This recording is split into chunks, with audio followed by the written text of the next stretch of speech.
सभी साथियों को कुमार राजेश का नमस्कार।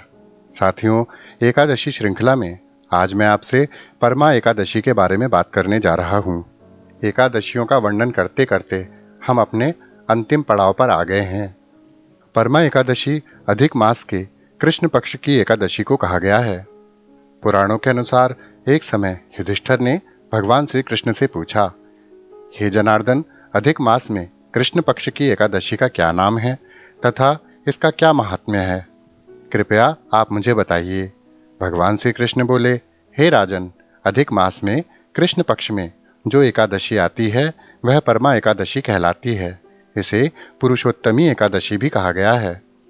वैसे तो प्रत्येक वर्ष 24 एकादशियां होती हैं, किंतु 3 वर्ष बाद जब किसी वर्ष में अधिक मास आता है तो एकादशियों की संख्या 26 हो जाती है। अधिक मास में 2 एकादशियां होती हैं जो पद्मिनी एकादशी और परमा एकादशी के नाम से प्रसिद्ध हैं। अब मैं तुमसे अधिक मास के कृष्ण पक्ष की परमा एकादशी के बारे में बताने जा रहा हूँ। इस व्रत की कथानुसार काम्पिल्य नगरी में सुमेधा नामक एक ब्राह्मण अपनी पत्नी के साथ निवास करता था। ब्राह्मण बहुत धर्मात्मा था और उसकी पत्नी भी बड़ी पतिव्रता थी। यह परिवार बहुत सेवाभावी था। दोनों स्वयं भूखे रह जाते, किंतु अतिथियों की सेवा हृदय से करते थे। धनाभाव के कारण एक दिन ब्राह्मण ने अपनी पत्नी से कहा, धनोपार्जन के लिए मुझे परदेश जाना चाहिए, क्योंकि इतने कम धनोपार्जन से परिवार चलाना अति कठिन कार्य है। ब्राह्मण की स्त्री ने कहा, स्वामी, मनुष्य जो कुछ पाता है वह अपने भाग्य से ही पाता है। हमें पूर्व जन्म के कर्मानुसार उसके फलस्वरूप ही यह निर्धनता मिली है।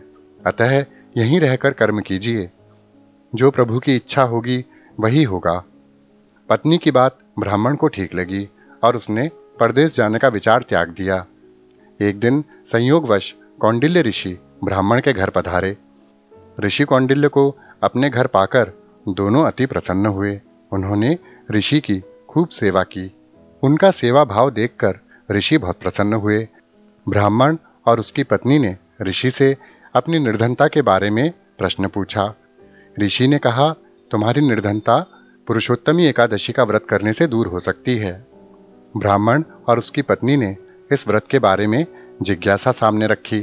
ऋषि ने कहा, अधिक मास के कृष्ण पक्ष में आने वाली पुरुषोत्तमी एकादशी अर्थात परमा एकादशी का व्रत तुम्हारी सभी मनोकामनाएं पूर्ण करेगा। परमा एकादशी को हरिवल्लभा एकादशी भी कहा जाता है। व्रत रखने वाले को एकादशी के दिन स्नान करके भगवान विष्णु के समक्ष बैठकर हाथ में जल एवं फूल लेकर संकल्प करना चाहिए। इसके पश्चात भगवान की पूजा करनी चाहिए। इसके बाद ब्राह्मण को भोजन करवाकर दान दक्षिणा देकर विदा करने के पश्चात व्रत रखने वाले को स्वयं भोजन करना चाहिए। ऋषि ने कहा, आप दोनों ही इस एकादशी का व्रत रखें। यह एकादशी धन वैभव देती है तथा पापों का नाश कर उत्तम गति भी प्रदान करती है। धनाधिपति कुबेर ने भी इस एकादशी व्रत का पालन किया था, जिससे प्रसन्न होकर भगवान शंकर ने उन्हें धनाध्यक्ष पद प्रदान किया। ऋषि की बात सुनकर दोनों आनंदित हो उठे और समय आने पर सुमेधा और उनकी पत्नी ने विधिपूर्वक इस एकादशी का व्रत रखा, जिससे उनकी निर्धनता दूर हो गई और पृथ्वी पर लंबे समय तक सुख भोगने के पश्चात वे पति पत्नी श्री विष्णु के उत्तम लोक को प्रस्थान कर गए। जो भी मनुष्य इस व्रत का विधि पूर्वक पालन करता है, भगवान विष्णु निश्चित ही उसका कल्याण करते हैं। साथियों, कहीं कहीं इस व्रत की विधि बड़ी ही कठिन बताई गई है। इस व्रत में 5 दिनों तक निराहार रहने का व्रत लिया जाता है। व्रती को एकादशी के दिन स्नान करके भगवान विष्णु के समक्ष बैठकर हाथ में जल एवं फूल लेकर संकल्प करना चाहिए। इसके पश्चात भगवान विष्णु की पूजा करनी चाहिए। इसके बाद 5 दिनों तक श्री हरि में मन लगाकर व्रत का पालन करना चाहिए।